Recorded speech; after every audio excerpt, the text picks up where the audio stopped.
y bienvenidos a tu programa A Través de la Biblia.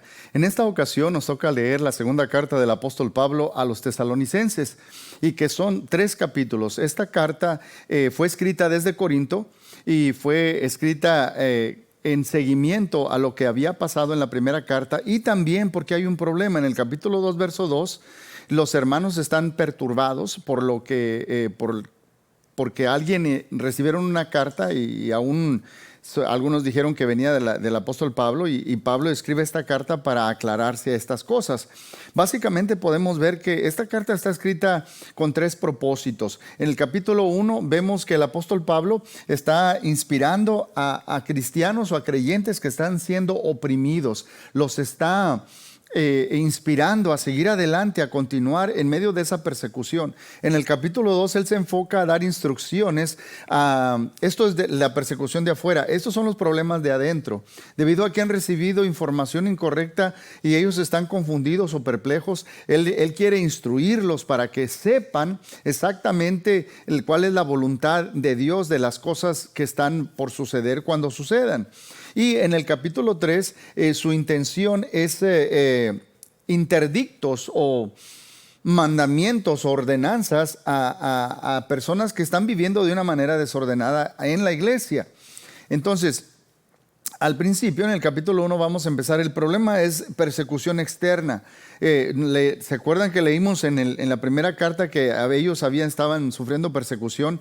El apóstol Pablo había estado ahí unas cuantas semanas en Tesalónica, se establece la iglesia, empieza a crecer. En la primera carta los felicita por la fe de ellos que está creciendo, por el amor que tienen el unos con los otros, por vivir en la esperanza de Cristo, y cómo sus buenas obras y la fe que tienen se está dando a conocer en todo alrededor de Macedonia, la provincia de Macedonia, y felicita a los tesalonicenses. En esta carta empieza, en el versículo 3, dice: debemos dar siempre gracias a Dios por vosotros, porque siguen creciendo, siguen desarrollándose, siguen haciendo lo que Dios quiere. Les da gracias por su fe. El verso 4 les dice que está orgulloso de ellos. Y cuando llega el capítulo 5 les dice: yo sé que ustedes están sufriendo persecución, pero quiero que entiendan esto. Dice el verso 5: esto es demostración del justo juicio de Dios, para que seáis tenidos por dignos del reino de Dios, por el cual asimismo padecéis. O sea, no todos reciben persecución, pero aquellos que están en Cristo sufren persecución, y eso implica que ustedes son dignos, son especiales, porque están pasando por esto y se identifican con Cristo a través de su persecución también. Ahora, en esta persecución no nos debemos preocupar, dice el apóstol Pablo, nosotros por hacernos justicia. La justicia la va a hacer Dios. Dios hará justicia, dice el verso 6.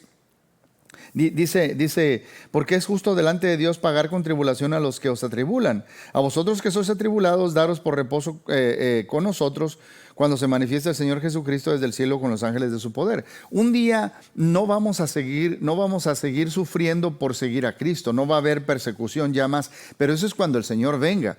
Nuestra postura mientras estamos aquí, nuestro trabajo no es hacernos justicia a nosotros. Eso lo va a hacer Dios. Dios va a hacer justicia. Nuestro trabajo es perseverar.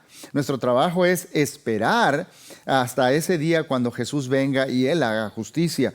Eso es bien importante, mis hermanos. Eso es bien importante. Yo creo, mis hermanos, dice el verso 8 y 9, en llama de fuego para dar retribución a los que no conocieron a Dios ni obedecen el evangelio de nuestro Señor Jesucristo, los cuales sufrirán pena de eterna perdición, excluidos de la presencia de Dios y de la gloria de su poder.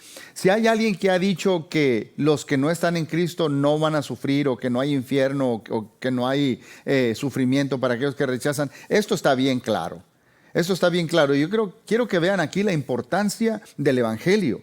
La importancia del evangelio, lo que divide los que van a estar gozando de los que van a estar sufriendo. Lo que divide es el evangelio de Cristo, la obra de Cristo en favor por nosotros al morir en la cruz, su muerte, sepultura y resurrección. Lo que Él hizo, eso es lo que divide. Los que aceptan lo que Jesús hizo y los que rechazan lo que Jesús hizo van a estar en dos lugares muy diferentes, debido a esto. Entonces, eso es muy importante. Y termina diciendo Pablo en el capítulo 11, nosotros seguimos orando por ustedes para que se mantengan firmes. Oramos por ustedes para que sigan adelante, versos 11 y 12.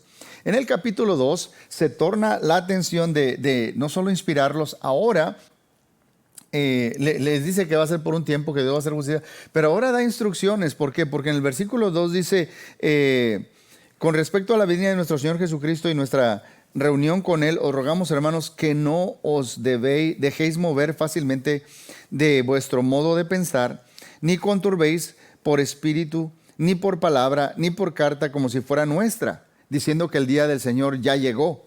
Por cierto, en la Reina Valera es que ya llegó.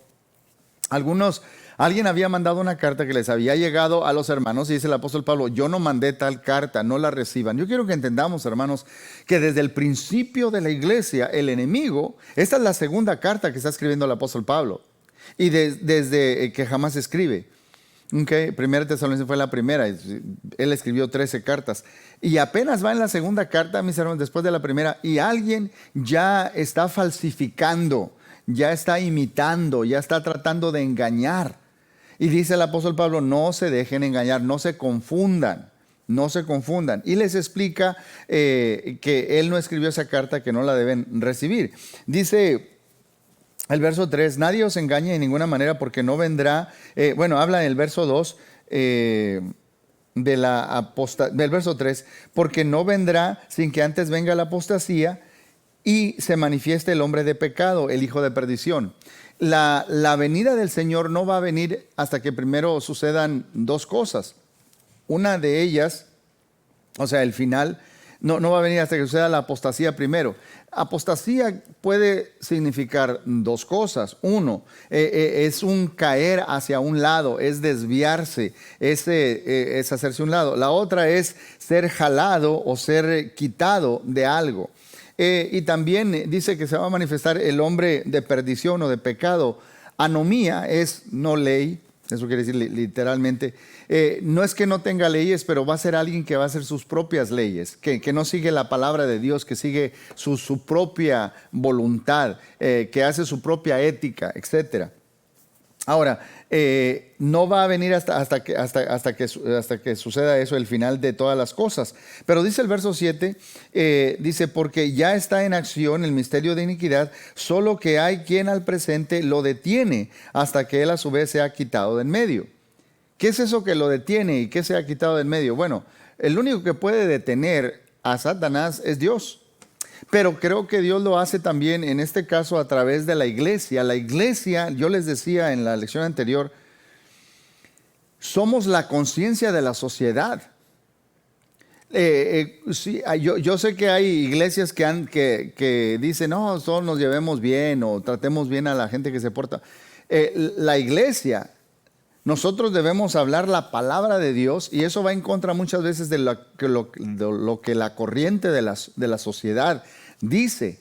Y cuando eso sucede, nosotros somos la conciencia de ellos. Si nosotros somos quitados, se imagina toda la maldad que va a venir sobre eso. Y yo creo que ese es el punto. Nosotros, cuando vengan esas cosas del fin, nosotros ya vamos a ser quitados, como dice en la primera carta, para estar con el Señor. Cuando seamos llamados a estar con el Señor, yo creo que la gente que se quede va a decir cosas, ay, vinieron algunos extraterrestres, unas tonterías van a decir, yo no sé qué van a decir. Pero nosotros ya no vamos a estar, porque nosotros somos lo que estamos, Dios usa para mantener esto, todo mientras se predica la palabra. ¿Por qué? Porque el evangelio es lo que hace la división, y es así de importante. Miren el proceso de engaño que va a traer el enemigo. Verso 10. Y con todo engaño de iniquidad para los que se pierden, por cuanto no recibieron el amor de la verdad para ser salvos. Primero, le dan la espalda a Dios, no reciben la verdad para ser salvos, no quieren nada que ver con Dios. Luego se entregan al pecado, y luego verso 11, por eso Dios les envía un espíritu engañador.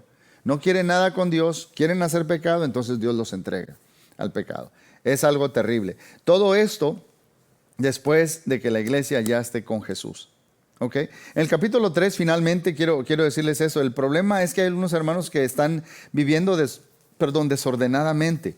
Y es importante, les da interdicciones o ordenanzas o mandamientos. ¿Cómo sé que son ordenanzas o mandamientos? Él está diciendo claramente en el verso 6, pero os ordenamos, hermanos, en el nombre de nuestro Señor Jesucristo, que os apartéis de todo hermano que ande desordenadamente y no según la enseñanza que recibiste de nosotros.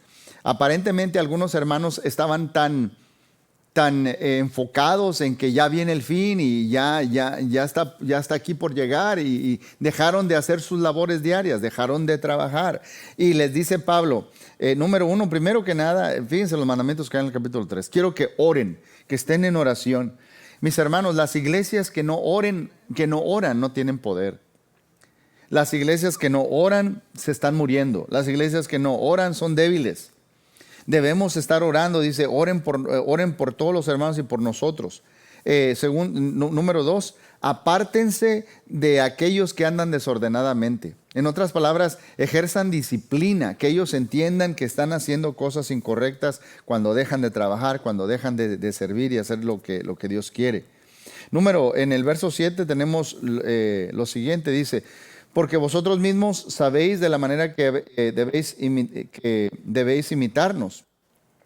Pues nosotros no anduvimos desordenadamente entre vosotros. Número 3, sigan nuestro ejemplo. Nosotros cuando estuvimos entre ustedes, estuvimos trabajando, obrando. No que lo necesitáramos hacer, podíamos decir, pero lo hicimos para darles un ejemplo. Número 4, versículo 10 dice, a los que no trabajan, muy sencillito, que no coman. Los que no quieren trabajar, que no coman. Número 5, señalen a los que andan desobedeciendo. Señálenlos para que se den cuenta el resto de los hermanos. En otras palabras, no faciliten ustedes la holgazanería. No hagan eso. Hay que disciplinar. Número 6, verso 13, no se cansen de hacer el bien. Es cansado. Mientras estamos esperando la venida del Señor y rodeados de tanta maldad y sufriendo persecución, es cansado, pero no se cansen de hacer el bien. Y el versículo 14, número 7, si alguno no obedece a lo que decimos por medio de esta carta, a ese señaladlo y no os juntéis con él. Pero no lo tengáis por enemigo, sino amonestadlo como hermano. Es una carta sencilla, hermanos, es una carta profunda, pero recuerden, Él está inspirando, Él está dando instrucciones y Él está dando mandamientos.